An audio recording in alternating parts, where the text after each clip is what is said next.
యుద్ధాలే కాదు, యుద్ధ సన్నాహాలతోనూ 2024వ సంవత్సరం ప్రపంచాన్ని ఉక్కిరిబిక్కిరి చేసింది. ముఖ్యంగా ఇండో పెసిఫిక్లో డ్రాగన్ కుట్రలు పెచ్చుమీరాయి.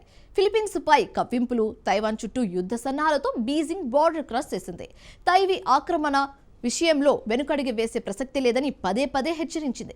ఇదే సమయంలో భారత్ సైతం చైనా అడ్డాలోనే వ్యూహం మార్చి డ్రాగన్తో కత్తించే ప్రయత్నాలు చేసింది. ఫిలిప్పీన్స్కి బ్రైమోస్ చైనాతో దోస్తి ద్వారా దేనికైనా రెడీ అని క్లియర్ పిక్చర్ చూపించింది. దీంతో 2024లో డ్రాగన్ గర్జనలకు మాత్రమే పరిమితమైంది. ఫిలిప్పీన్స్ పై కవ్వింపులు, తైవాన్ పై బెదిరింపులు. 2024లో ఇండో పసిఫిక్ లో రెచ్చిపోయిన జిన్పింగ్, బీజింగ్ కు అడుగడుగునా అడ్డు తగిలిన ఇండియా. ఏదైనా ఒక ప్రాంతానికి భౌగోళిక, ఆర్థిక, రాజకీయ పరిస్థితుల రీత్యా ప్రపంచవ్యాప్తంగా ప్రాధాన్యత ఏర్పడుతుంది. దాంతో ఆ ప్రాంతాన్ని ఎలా అయినా తమ గుప్పిట్లో పెట్టుకోవాలని చూస్తాయి అగ్రదేశాలు. గతంలో భౌగోళికంగా కీలక స్థానంలో ఉన్న అట్లాంటిక్ మహాసముద్రం విషయంలో కూడా అదే జరిగింది. ఈ ప్రాంతంపై ఆధిపత్యం కోసం రెండు రాజకీయ సైద్ధాంతిక వైరుధ్య భావాలున్న అగ్రదేశాల పోటీ ఫలితమే రెండో ప్రపంచ యుద్ధం, ప్రచ్ఛన్న యుద్ధాలు. ప్రస్తుతం ఇండో పసిఫిక్ ప్రాంతం విషయంలో అదే జరుగుతోంది. ఎందుకంటే ఈ ప్రాంతంపై చాలా కాలంగా డ్రాగన్ కన్ను పడింది. అది 2024లో పతాక స్థాయికి చేరింది.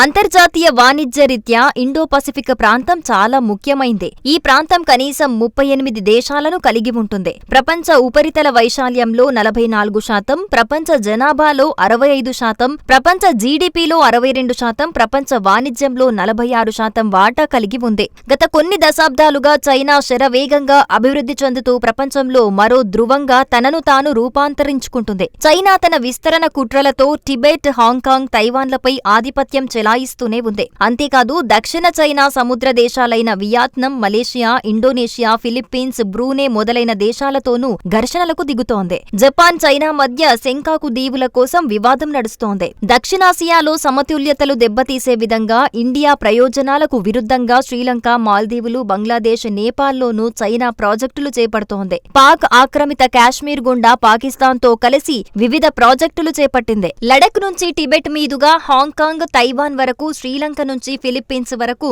జపాన్ నుంచి ఆస్ట్రేలియా వరకు ఘర్షణ వాతావరణాన్ని సృష్టిస్తూనే ఉంది.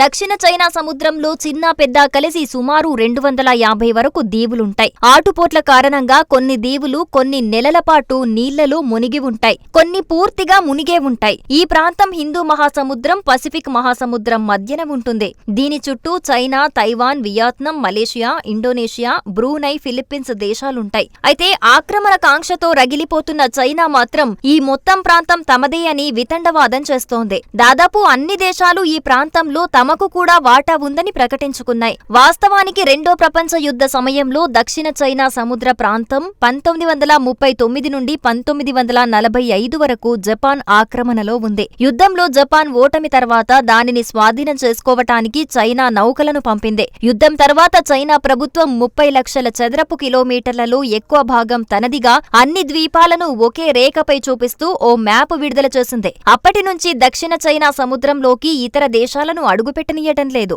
ఆ కుట్రలను 2024లో మరింత పెంచింది. 2024లో ఇండో పసిఫిక్ లో చైనా ఏ రేంజ్ లో రెచ్చిపోయిందో చెప్పడానికి ఈ ఒక్క వీడియో చాలు. దక్షిణ చైనా సముద్రం మొత్తం తనదే అని రెచ్చిపోతున్న డ్రాగన్ కంట్రీ ఆ ప్రాంతంలోకి ఇతర దేశాల నౌకలను రానివ్వటం లేదు. ఆయా దేశాల నౌకలపై నిత్యం దాడులకు తెగబడుతోంది. 6 నెలల క్రితం ఫిలిప్పీన్స్ నేవల్ షిప్స్ పై అదే చేసింది. సేమ్ టు సేమ్ 2020 గల్వాన్ వ్యాలీలో వ్యవహరించినట్టే ఇక్కడ చైనీయులు హద్దులు మీరారు. గల్వాన్ లో దుడ్డకర్రలకు మేకులు దించి దాడికి తెగబడితే ఇక్కడ కత్తులు, గొడ్డలతో ఫిలిప్పీన్స్ పడవలను ధ్వంసం చేయడానికి యత్నించారు. కొన్ని నిమిషాల పాటు జరిగిన ఘర్షణలో ఫిలిప్పీన్స్ పడవలను కదలకుండా చుట్టుముట్టేశారు. ఇక తైవాన్ విషయంలో చైనా దూకుడు ఏ రేంజ్ లో ఉందో చెప్పడానికి ఇటీవల జరిగిన యుద్ధ సన్నాహాలు చూస్తే చాలు. 3 దశాబ్దాల్లో ఎన్నడూ లేని స్థాయిలో బలగాలను తైపీ చుట్టుపక్కల మోహరించింది. యుద్ధం ఒకటే బ్యాలెన్స్ అనేంత దూకుడు చూపించింది. కానీ యుద్ధానికి మాత్రం దిగలేదు. అందుకు కారణం ఇండో పసిఫిక్ లో చైనా ప్రతి కుట్రను మన దేశం తిప్పికొట్టడమే. మరీ ముఖ్యంగా 2024లో చైనాకు దిమ్మ తిరిగే స్ట్రోక్స్ ఇచ్చింది భారత్.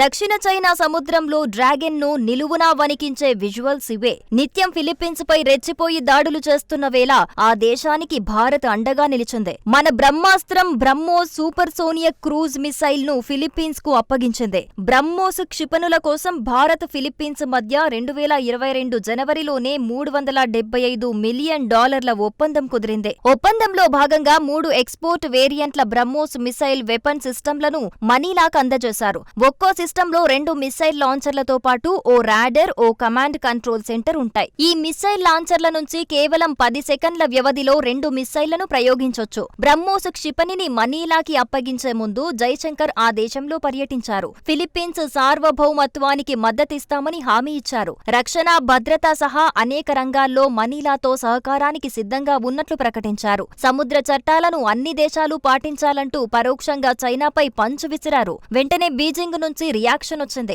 దక్షిణ చైనా సముద్రం ప్రాంతంలో తమ సార్వభౌమాధికారాన్ని గౌరవించాలని బీజింగ్ భారత్ ని చైనా కోరింది. అక్కడితో ఆగలేదు. 2 దేశాల మధ్య నెలకొన్న వివాదాల్లో మూడో దేశం జోక్యం తగదని కస్సుమనే ప్రయత్నం చేసింది.